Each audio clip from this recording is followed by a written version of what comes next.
납득할 수 없는 판결이고요. 법원이 검찰의 일방적인 주장만을 수용하고 피고인의 정당한 항변에 대해서는 제대로 판단하지 못한 것으로 보입니다.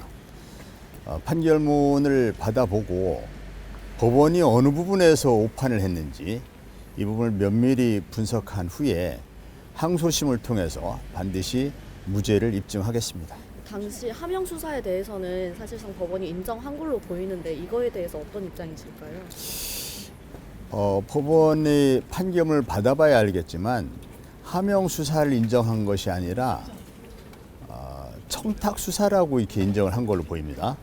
그러니까 청탁을 해서 당시 청와대에서 경찰청을 통해서 그 청탁한 내용을 울산청에 하달을 했다. 그렇기 때문에 이른바 그 하명 수사하고는 좀 결이 다른 내용인데 그런 부분 역시 판결문의 내용을 분석해봐야 판단할 수 있을 것이고 다만 청탁 수사든 하명 수사든 그 명백히 존재하지 않는 내용들이고 또 경찰은 지극히 정상적인 수사를 진행했을 뿐인데 이러한 그 피고 측의 정당한 항변을 법원이 무슨 이유로 받아들여지지 않았는지 이 부분을 이해하기 어렵습니다.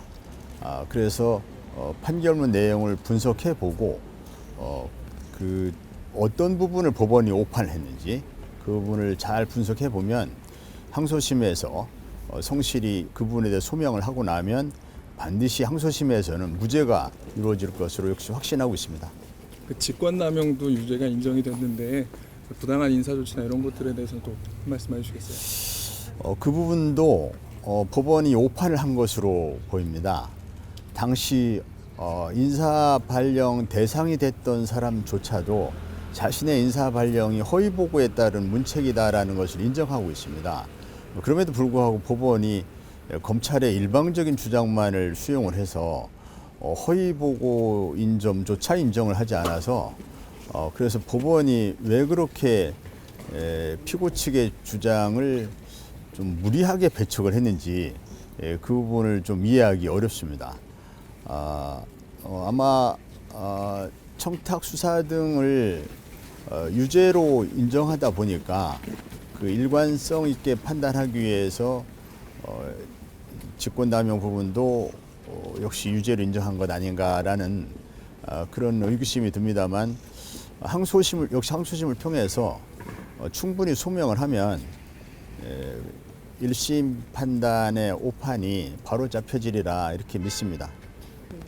김기현 후보에 대한 비위 첩보 출처도 좀 다르게 판단된 것 같던데요. 주장하신 부분이랑 그 부분에 대한 판단은 또 어떻게 생각하세요? 그러니까 그 부분 역시 송철호 후보로부터 전해 들었다는 것은 검찰의 일방적인 주장에 불과하고 그 부분은 여러 가지 이유로 인정되지 않는 사실인데 법원이 어떻게 그 부분을 인정을 하고 김동욱 당시 홍보 담당관으로부터 보고를 받아서 그 내용을 알게 된 것은 아주 명백한 사실이고 여러 관련자들의 증언을 통해서 입증된 사실인데 그 부분을 완전히 배척한 부분도 도저히 이해하기 어렵습니다. 이 정도로 할까요?